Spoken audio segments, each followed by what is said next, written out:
வேத வசனமாகிய ஞானப்பாலின் மேல் வாஞ்சையாக இருந்து வேத ஆராய்ச்சி நிகழ்ச்சியிலே தவறாது கலந்து கொள்ளும் உங்களை இயேசு கிறிஸ்துவின் இனிய நாமத்தினாலே வாழ்த்தி வரவேற்கிறோம். கடந்த நிகழ்ச்சியில் நாம் எபேசியர் 1 அதிகாரம் 5 மற்றும் 6 வசனங்களை கற்றுக்கொண்டோம். அந்த பாடத்திலே தேவன் நம்மை தமது குடும்பத்திற்குள்ளே தத்தெடுக்கும்போது, அதாவது புத்திர சுவீகாரராக்கும்போது நமக்கு புதிய ஒரு நிலைமையும் கிடைக்கிறது, ஒரு ஸ்லாக்கியமும் கிடைக்கிறது என்று கற்றுக்கொண்டோம். மேலும் நாம் ரட்சிக்கப்படும் போது கிறிஸ்துவின் குழந்தைகளாக தேவனுடைய குடும்பத்திற்குள்ளே பிறக்கிறோம். புத்திர சுவீகாரராகும்போது ஒரு முதிர்ச்சி பெற்ற குமாரருக்குரிய நிலைமையை பெற்றுக்கொள்ள இருக்கிறோம் என்றும் கற்றுக்கொண்டோம். இன்று நாம் எபேசியர் 1 அதிகாரம் 7 வசனத்தை கற்றுக்கொள்ள இருக்கிறோம். இந்த பாடத்திலே கிறிஸ்துவின் சிலுவை யாருக்கு விசேஷித்த ஓர் காரியமாய் தெரியாது? எபேசியர் 1 அதிகாரம் 7 வசனத்தில் மீட்பு இவருக்குள் நமக்கு உண்டாயிருக்கிறது என்று சொல்லப்பட்டிருக்கிறது. இந்த வசனத்தில் சொல்லப்பட்டிருக்கிற இவருக்குள் என்ற வார்த்தை யாரை குறிக்கிறது? கிறிஸ்துவின் பிரதானமான பணி எது? ஆழமாக கற்றுக்கொள்ள தொடர்ந்து எங்களுடன் இணைந்திருங்கள். இந்நாட்களிலே நாம் அப்போஸ்தலனாகிய பவுல் எபேசியருக்கு எழுதின நிருபத்தை கற்று வருகிறோம். கடந்த நிகழ்ச்சியிலே 1 அதிகாரம் 6 வசனத்தை சிந்தித்துக் கொண்டிருந்தோம். ஒருமுறை கூட அந்த வசனத்தை வாசித்து தொடர்ந்து சிந்திப்போம். தம்முடைய தயவுள்ள சித்தத்தின்படியே நம்மை இயேசு கிறிஸ்து மூலமாய் தமக்கு சுவிகார புத்திரராகும்படி முன் குறித்திருக்கிறார்.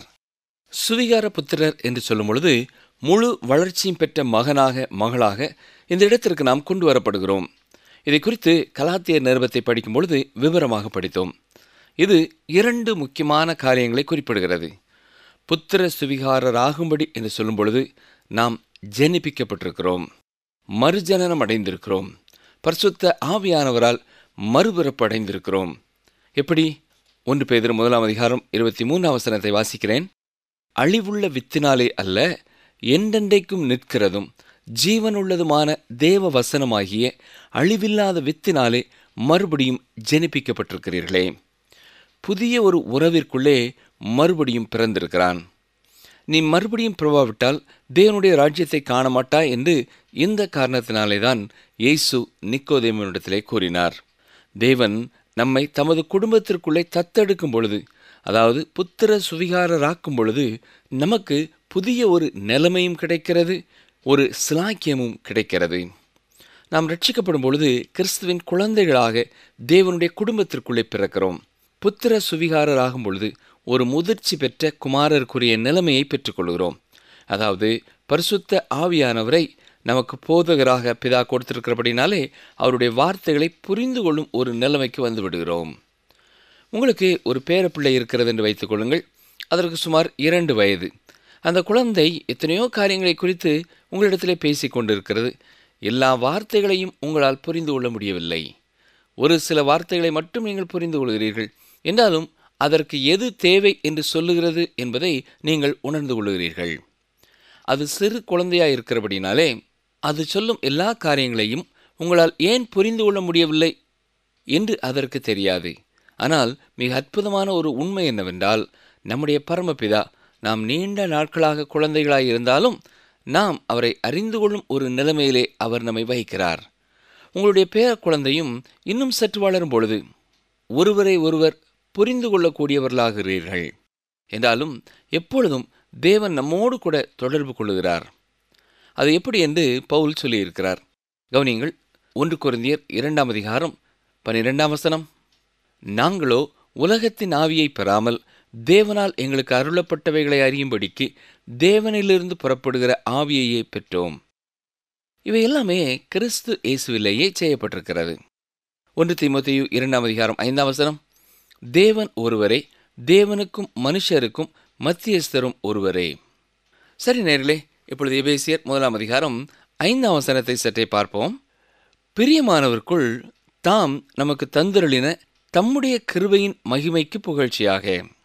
எல்லாமே தேவனுடைய நாம மகிமைக்காக என்பதனாலே இங்கே இந்த மகிமையை குறித்து பவுல் பேசுகிறார். எல்லாமே அவருடைய கிருபையின் அடிப்படையிலே செய்யப்பட்டது. முடிவு தேவனுக்கு மகிமை. இது உற்பத்தியானது எப்படி? அது உருப்பெற்றது புத்திர சுவிகாரத்தினாலே. விளைவு அவருடைய மகிமை. இந்த பிரியமானவருக்குள் என்று சொல்லப்பட்டிருக்கிறதே, அந்த பிரியமானவர் யார்? அவர்தான் ஆண்டவராய் இயேசு கிறிஸ்து. யோவான் 17:24 இயேசு சொல்லும் பொழுது, பிதாவே, உலக தோற்றத்துக்கு முன் நீர் என்னில் அன்பாயிருந்தபடியினால் நீர் எனக்கு தந்த என்னுடைய மகிமையை நீர் எனக்கு தந்தவர்கள் காணும்படியாக நான் எங்கே இருக்கிறேனோ அங்கே அவர்களும் என்னுடனே கூட இருக்க விரும்புகிறேன் என்று கூறியிருக்கிறார். தேவன் ஒரு விசுவாசியை கிறிஸ்துவுக்குள் பார்க்கிறார். எனவே தனது சொந்த குமாரனை ஏற்றுக்கொள்வது போல ஒரு விசுவாசியை அவர் ஏற்றுக்கொள்கிறார். இது மிக அற்புதமான ஒரு சத்தியம். இந்த ஒரே ஒரு அடிப்படையிலே தான் நானும் பரலோகத்திலே இருப்பேன் என்று கூறுகிறேன். என்னுடைய சொந்த தகுதியினாலே நான் அவர் முன் நிற்க முடியாது. பிரியமானவருக்குள் நானும் ஏற்றுக்கொள்ளப்பட்டிருக்கிறேன். தேவன் கிறிஸ்துவை நேசிப்பது போல என்னையும் நேசிக்கிறார். ஏனென்றால் நான் கிறிஸ்துவுக்குள் இருக்கிறேன். யோவான் 17:23 பாருங்கள். ஒருமைப்பாட்டில் அவர்கள் தேறினவர்களாய் இருக்கும்படிக்கும் என்னை நீர் அனுப்பினதையும் நீர் என்னில் அன்பாயிருக்கிறது போல அவர்களிலும் அன்பாயிருக்கிறதையும் உலகம் அறியும்படிக்கும் நான் அவர்களிலும் நீர் என்னிலும் இருக்கும்படி வேண்டிக் கொள்கிறேன். எனவே இங்கே நாம் பார்ப்பது போல பிதாவாகிய தேவன் 3 காரியங்களை செய்திருக்கிறார். நம்மை கிறிஸ்துவில் பிரித்தெடுக்கிறார். சுவிகார புத்திரராகும்படி முன் குறித்திருக்கிறார். பிரியமானவராகிய இயேசு கிறிஸ்துவுக்குள் நம்மை ஏற்றுக்கொண்டிருக்கிறார். இவையெல்லாம் எதற்காக? அவருடைய கிருபையின் மகிமைக்கு புகழ்ச்சியாக. அவரே சகல துதியையும் கனத்தையும் மகிமையையும் பெற்றுக்கொள்கிறார். அவரே இவை அனைத்தையும் செய்தவர். இவை அனைத்தையுமே என்னுடைய நன்மைக்காகவும் உங்களுடைய நன்மைக்காகவும் அவர் செய்திருக்கிறார். இதிலே நாம் களிகூர்ந்து மகிழ வேண்டும். இது பேசத்தக்க ஒரு காரியமாக இருக்கிறபடினாலே இதை குறித்து நாம் பேச வேண்டும். தேவனுடைய கிருபையை நாம் எப்படி பார்க்க வேண்டும்? கிறிஸ்துவில் அது வெளிப்படுத்தப்பட்டிருக்கிற விதமாய் நாம் அதை பார்க்க வேண்டும். எபேசியர் 1:7 கவனியுங்கள். அவருடைய கிருபையின் ஐஸ்வரியத்தின்படியே இவருடைய இரத்தத்தினாலே பாவ மன்னிப்பாகிய மீட்பு இவருக்குள் நமக்கு உண்டாயிருக்கிறது. உலக தோற்றத்திற்கு முன்னதாகவே நிச்சயத்திலேயே தேவன் நம்மை தெரிந்தெடுத்து விட்டார், முன் குறித்து விட்டார். பிரியமானவராகிய கிறிஸ்துவுக்குள் நம்மை ஏற்றுக்கொண்டு விட்டார். இப்பொழுது நித்தியமானதிலிருந்து காலத்திற்குள்ளே நாம் கடந்து வருகிறோம். இங்கே தேவனுடைய திட்டமானது கிறிஸ்துவின் கரங்களிலே வைக்கப்படுகிறது. அவர் பூமிக்கு வந்து திருச்சபையை ஸ்தாபிக்கிறார். 2000 ஆண்டுகளுக்கு முன்னதாக இயேசு இந்த பூமியிலே வந்து பிறந்தார் என்பது சரித்திர உண்மை. தேவன் மனுக்குலத்திலே இடைப்பட்டார். 33.5 ஆண்டுகளுக்கு பிறகு அவர் சிலுவையிலே அடிக்கப்பட்டார், அடக்கம் பண்ணப்பட்டார். 3வது நாள் சரீரத்தோடு உயிரோடு எழுந்தார். பரலோகத்திற்கு எழுந்தருளி போயிருக்கிறார். இவை அத்தனையுமே கர்த்தருடைய வார்த்தை நமக்கு கொடுக்கும் சரித்திர உண்மைகள். அவர் இங்கே இருக்கும் பொழுது அவர் நம்மை மீட்டெடுத்தார். அந்த மீட்பு அவருடைய இரத்தத்தினாலே உண்டானது. இப்படிப்பட்ட ஒரு சமயத்தை பலர் விரும்புகிறதில்லை. மிக அழகான ஒரு சமயத்தை அவர்கள் விரும்புகிறார்கள். வேறு விதமாக தங்கள் சமயம் தங்களுக்கு உற்சாகத்தை கொடுக்கும் என்று எதிர்பார்க்கிறார்கள். அப்படிப்பட்ட காரியங்களை எதிர்பார்க்கும் ஒரு மனிதனுக்கு கிறிஸ்துவின் சிலுவை விசேஷித்த ஒரு காரியமாய் தெரியாது. பெருமை நிறைந்த ஒரு மனிதனுக்கு சிலுவை ஆர்வம் தரக்கூடிய ஒன்றாய் இருக்காது. துரதிர்ஷ்டவசமாக வேதத்தை பூரணமாய் நம்பாத பல திருச்சபைகளும், வேதத்தை நம்புகிறோம் என்று சொல்கிற திருச்சபைகளும் பழைய மனிதனுக்கு அடுத்த காரியங்களிலேயே நாட்டமுள்ளவர்களாய் இருக்கிறார்கள்.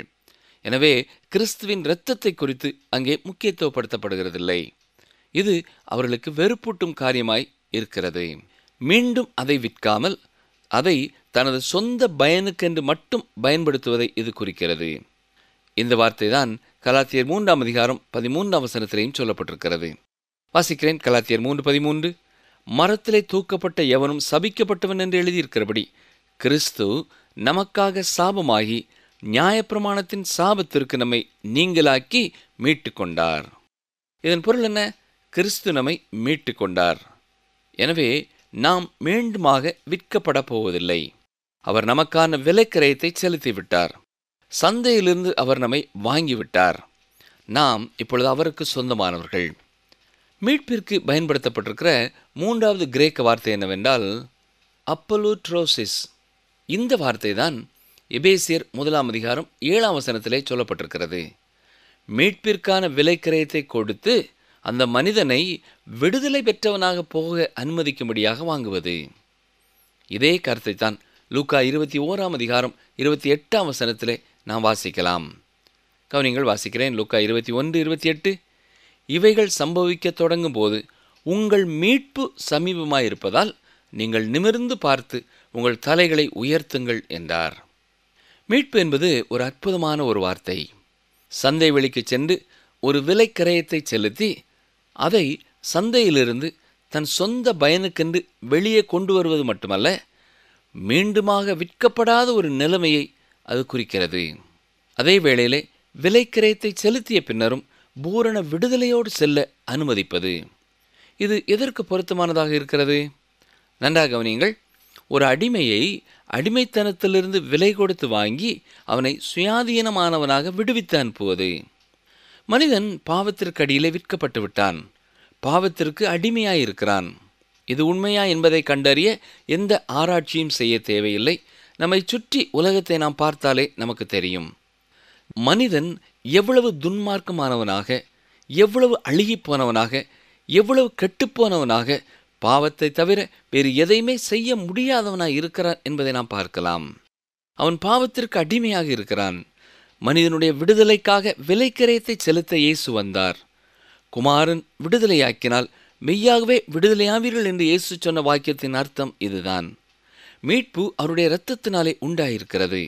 அதுவே அவர் நமக்கு செலுத்திய விலைக்கிரயம். 1 பேதுரு 1:18-19 கவனியுங்கள். 1 பேதுரு 1:18-19 உங்கள் முன்னோர்களால் பாரம்பரியமாய் நீங்கள் அனுசரித்து வந்த வீணான நடத்தையை நின்று அழிவுள்ள வஸ்துக்களாகிய வெள்ளியினாலும் பொன்னினாலும் மீட்கப்படாமல் குற்றமில்லாத மாசற்ற ஆட்டுக்குட்டியாகிய கிறிஸ்துவின் விலையேறப்பெற்ற இரத்தத்தினாலே மீட்கப்பட்டீர்கள் என்று அறிந்திருக்கிறீர்களே. எந்த பொன்னையும் வெள்ளியையும் விட விலையேற பெற்றது இயேசுவின் இரத்தம். இயேசு சிந்தின இரத்தத்தின் அளவு குறைவாக இருந்தாலும் அதன் விலை மிக உன்னதமானது. அதற்கு ஈடாக வேறு எதையும் நாம் செலுத்த முடியாது. இயேசு கிறிஸ்துவின் ஒரு துளி இரத்தமும் கூட உலகத்திலே அத்தனை காலமும் வாழ்ந்த அத்தனை மக்களையும் ரட்சிக்க முடியும். எப்பொழுது அந்த பாவியான மனிதன் இயேசு எனக்காகவும் இரத்தம் சிந்தினார் என்பதை நம்புகிறானோ அப்பொழுது இது நடைபெறுகிறது. இயேசுவின் இரத்தத்தினாலே நமக்கு மீட்பு உண்டாயிற்று. அவ்வாறு அவர் நம்மை இரத்தத்தினாலே மீட்பதற்கு காரணம் என்ன? இரத்தம் சிந்துதல் இல்லாமல் பாவ மன்னிப்பு இல்லை என்று மிக தெளிவாய் எபிரேயர் 9:22 நாம் வாசிக்கிறோம்.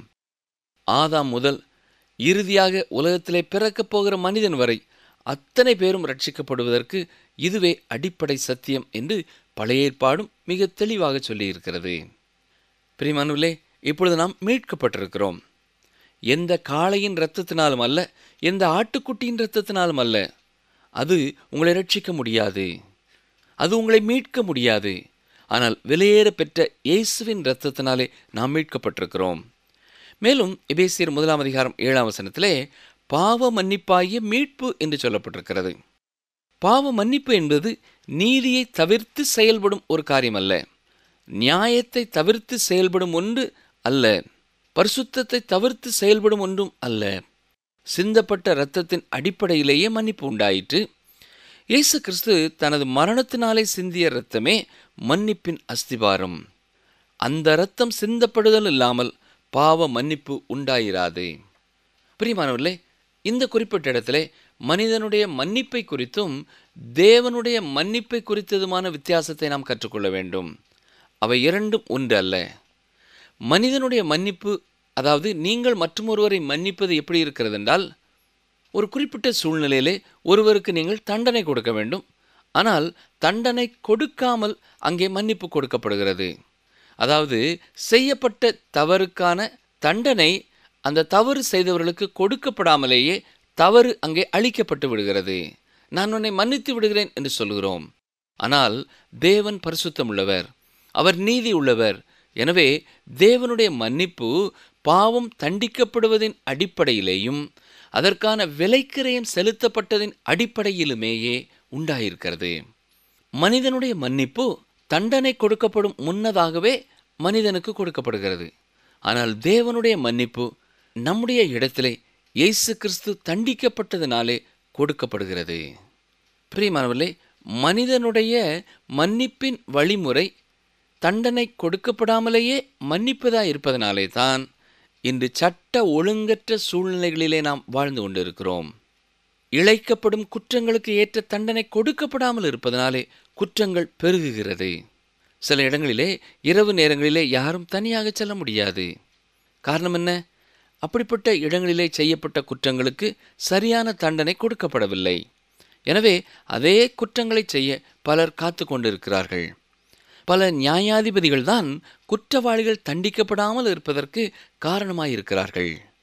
அவ்வாறு செய்யும் பொழுது தாங்கள் பெரிய மனது படைத்தவர்கள் என்று மற்றவர்கள் எண்ணிக்கொள்வார்கள் என்று அந்த நியாயாதிபதிகள் ஒருவேளை எண்ணலாம். நன்றாக கவனிங்கள். ஒரு நியாயாதிபதி ஒரு முறை தேவனாலேயே மன்னிக்க முடியும் என்றால் என்னாலும் மன்னிக்க முடியும் என்று கூறினாராம். ஆனால் பிரியமானவர்களே, தேவன் நம்மை மன்னிப்பதற்கான விலைக்கரையத்தை செலுத்திய பின்னர் தான் அவர் நம்மை மன்னித்திருக்கிறார். அந்த நியாயாதிபதி குற்றவாளி செய்த குற்றத்திற்கான தண்டனையை தான் அனுபவித்துவிட்டு அந்த குற்றவாளியை நான் மன்னிக்கிறேன் என்றால் அது சரியானது. ஒரு நீதியுள்ள தேவன் பாவத்திற்கான தண்டனை கொடுக்கப்பட்டு விட்டது என்ற அடிப்படையிலே தான் மன்னிக்கிறார். எப்பொழுது தண்டனை கொடுக்கப்பட்டு விட்டது?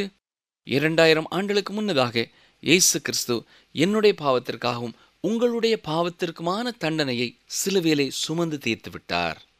இன்று மனிதன் தன் பாவத்தை பாவமென்றே எண்ணுகிறதில்லை. அதற்கு வேறு அழகான பெயரிட்டு அழைக்க விரும்புகிறான். இன்று நாம் தேவனை விட்டு தூரம் போனவர்களாக நரகத்தை நோக்கி போய்க் கொண்டிருக்கும் பாவிகளாயிருக்கிறோம். நம்முடைய பாவங்களுக்கான விலைக்கரையத்தை செலுத்தாமல் தேவனும் நம்முடைய பாவத்தை மன்னிக்க முடியாது. ஏனென்றால் அவர் நீதிபரர், அவர் பரிசுத்தர். ஆனால் நல்ல செய்தி என்ன தெரியுமா? நம்முடைய பாவத்திற்கான விலைக்கரையம் செலுத்தப்பட்டாகிவிட்டது. அந்த காரணத்தினாலேயே கர்த்தருடைய வார்த்தையிலே மன்னிப்பை குறித்து மிக தெளிவாக சொல்லப்பட்டிருக்கிறது. இயேசு கிறிஸ்துவின் இரத்தம் நம் எல்லாருக்கும் பாவ மன்னிப்பை வாங்கிவிட்டது. எனவே அவருடைய இரத்தம் எவ்வளவு விலையேற பெற்றது என்பதை உணர முடிகிறதா? அவரே நம்முடைய பாவத்திற்கான விலைக்கரையத்தை செலுத்தினபடினாலேயே அவரால் நம்மை மன்னித்து நம்மையும் இந்த உலகத்திலே அர்த்தமுள்ள ஒரு வாழ்க்கை வாழச் செய்ய முடியும். லூக்கா 24 அதிகாரம் 46, 47 வசனங்களை கவனியுங்கள். வாசிக்கிறேன். லூக்கா 24, 46, 47 வசனங்கள். எழுதியிருக்கிறபடி கிறிஸ்து பாடுபடவும் 3ஆம் நாளில் மரித்தோரிலிருந்து எழுந்திருக்கவும் வேண்டியதாயிருந்தது. அன்றியும் மனம் திரும்புதலும் பாவ மன்னிப்பும் எருசலேம் தொடங்கி சகல தேசத்தாருக்கும் அவருடைய நாமத்தினாலே பிரசங்கிக்கப்படவும் வேண்டியது. இதே சத்தியத்தை தான் கொலோசேர் 1ஆம் அதிகாரம் 14ஆம் வசனத்திலே பவுல் இவ்விதமாய் சொல்லியிருக்கிறார். அவருக்குள் அவருடைய இரத்தத்தினாலே பாவ மன்னிப்பாகிய மீட்பு நமக்கு உண்டாயிருக்கிறது. தமஸ்குவின் சாலையிலே பவுல் இயேசுவை சந்தித்த பொழுது புறஜாதியான மனிதனிடத்திலே தான் அவர் அனுப்பப்பட்டார். இதை குறித்து அப்போஸ்தலர் 18ஆம் அதிகாரம் 26ஆம் வசனத்திலே நாம் பார்க்கலாம். அருமையானவர்களே, இயேசு கிறிஸ்துவின் இரத்தம் சிந்தப்பட்டது. அவருடைய சிலுவையின் மரணமே மன்னிப்பிற்கான அஸ்திபாரம். தண்டனை கொடுக்கப்படாமல் தேவன் மன்னிப்பை கொடுப்பதில்லை. ஏனென்றால் அவர் பரிசுத்தம் உள்ளவர், அவர் நீதி உள்ளவர். பாவம் என்ற வார்த்தை பாரப்டோமா என்று சொல்லப்படுகிறது. இது ஒரு மீறுதல் அல்லது விழுந்து போகுதல் என்று சொல்லலாம். மனிதனுடைய முதல் பாவத்தை குறித்து பவுல் அப்போஸ்தலன் சொல்லும் பொழுது ரோமர் 5ஆம் அதிகாரம் 15ஆம் வசனத்திலேயும் இதே வார்த்தையைத்தான் பயன்படுத்தி இருக்கிறார். மீண்டும் ரோமர் 4ஆம் அதிகாரம் 25ஆம் வசனத்திலேயும் இதே காரியம் சொல்லப்பட்டிருக்கிறது. பாவம் என்று சொல்லும் பொழுது மனிதனுடைய முழு பாவ அட்டவணையும் அதற்குள்ளே இருக்கிறது. நிகழ்ச்சியை கேட்டுக்கொண்டிருக்கிற எனக்கு அருமையான சகோதரனே, அருமையான ஐயா, அருமையான அம்மா, இன்று நாம் சிந்திக்க வேண்டிய காரியம், நம்முடைய எல்லா பாவங்களையும் நாம் அவரண்டை அறிக்கை செய்திருக்கிறோமா? நம்முடைய எந்த பாவத்தையும் மன்னிக்க அவர் இன்றும் ஆயத்தமுள்ளவராயிருக்கிறார். காரணம் என்னவென்றால் நம்முடைய எல்லா பாவங்களுக்குமான விலை கிரயத்தையும் இயேசு கிறிஸ்து சிலுவையிலே சுமந்து தீர்த்து விட்டார். எனவே அவர் தரும் பாவ மன்னிப்பு நமக்கு ஒரு சமாதானத்தை கொடுக்கிறது, நமக்கு ஒரு சந்தோஷத்தை கொடுக்கிறது. என்னுடைய பாவம் மன்னிக்கப்படவில்லையே, நான் எதையாவது செய்யலாமா என்று நீங்கள் பல முயற்சிகளிலே ஈடுபட்டு கொண்டிருக்கிறீர்களா? பணம் செலவு செய்து கொண்டிருக்கிறீர்களா? பிரியமானவர்களே, இரத்தம் சிந்துதல் இல்லாமல் பாவ மன்னிப்பு இல்லை என்று மிக தெளிவான ஒரு நியமனம் இருக்கிறது. எனவே இயேசு கிறிஸ்துவின் இரத்தம் உங்கள் பாவங்களையும் கழுவ முடியும். இயேசு எனக்காகவும் மரித்தார் என்ற எண்ணத்தோடு இப்பொழுதே இயேசு கிறிஸ்துவின் மேலே உங்கள் பூரண விசுவாசத்தை, நம்பிக்கையை வைக்க நீங்கள் ஆயத்தமாயிருக்கிறீர்களா? ஜெபம் செய்வோம். எங்களை நேசிக்கிற எங்கள் அன்பின் ஆண்டவரே, நீர் எங்களை எப்படி மீட்டு, எப்படி ரட்சித்து, எப்படி எங்களை மன்னிக்கிறீர் என்பதை மிக தெளிவாக நாங்கள் கற்றுக்கொண்டோம் ஐயா. இந்த நாளிலேயும் யார் யார் தங்கள் உள்ளத்தின் ஆழத்திலிருந்து தங்களுடைய பாவங்களை உம்முடைய சமூகத்திலே அறிக்கை செய்கிறார்களோ, அந்த ஒவ்வொரு பாவத்திற்காகவும் இயேசு சிலுவையிலே இரத்தம் சிந்தி விட்டார் என்ற சத்தியத்தை நாங்கள் அறிகிறோம். இதை உணர்ந்து பாவ அறிக்கை செய்கிறவர்களுக்கு பாவத்தை மன்னித்து, பாவ பாரத்திலிருந்து நீரே அவர்களை விடுதலை செய்து, இனி அந்த பாவத்தை செய்யாதபடி உம்முடைய தூய ஆவியின் வல்லமையினாலே உமக்கு பிரியமாய் வாழ நீரே அவர்களுக்கு துணை செய்ய வேண்டும் என்று கெஞ்சுகிறோம். யாராவது சோர்ந்து போய் இருப்பார்கள் என்றால், பின்வாங்கி போய்விட்டேனே என்று அழுது கொண்டு இருப்பார்கள் என்றால், நீரே அவர்களை ஆறுதல் படுத்தும். யாராவது வியாதியோடு கவலையோடு இருப்பார்கள் என்றால், கர்த்தாவே, நீர் அவர்களையும் தொட்டு இந்த நேரத்திலே பலப்படுத்த வேண்டும் என்று சொல்லி நாங்கள் ஜெபிக்கிறோம். பூரணமான சுகத்தை தாரும். நான் ஏன் வாழ வேண்டும் என்ற கேள்விக்குறியோடு இருக்கிறவர்களுக்கு அவர்கள் வார்த்தையிலே நீர் எவ்வளவு பெரிய ஒரு அர்த்தத்தை வைத்திருக்கிறீர், அவர்களுடைய வாழ்க்கைக்கும் எப்படி ஒரு நோக்கத்தை வைத்திருக்கிறீர் என்பதை அவர்கள் உணர்ந்து கொள்ள உதவி செய்யும். உம்முடைய வசனங்கள் மூலமாக தொடர்ந்து நீர் எங்களோடு பேசும், எங்களை வழி நடத்தும். இயேசு கிறிஸ்துவின் நாமத்தினாலே வேண்டிக் கொள்கிறோம் பிதாவே, ஆமேன். அன்பர்களே, இந்த நாளிலும் நாம் கற்றுக்கொண்டது என்ன? இன்று மனிதன் தன் பாவத்தை பாவம் என்றே எண்ணுகிறதில்லை. அதற்கு வேறு அழகான பெயரிட்டு அழைக்க விரும்புகிறான். இன்று நாம் தேவனை விட்டு தூரம் போனவர்களாக நரகத்தை நோக்கி போய்கொண்டிருக்கிறோம். பாவிகளாய் இருக்கிறோம். நம்முடைய பாவங்களுக்கான விலைக்கிரயத்தை செலுத்தாமல் தேவனும் நம்முடைய பாவத்தை மன்னிக்க முடியாது. ஏனென்றால் அவர் நீதிபரர், அவர் பரிசுத்தர். ஆனால் நல்ல செய்தி என்ன தெரியுமா? நம்முடைய பாவத்திற்கான விலைக்கிரயம் செலுத்தப்பட்டாகிவிட்டது.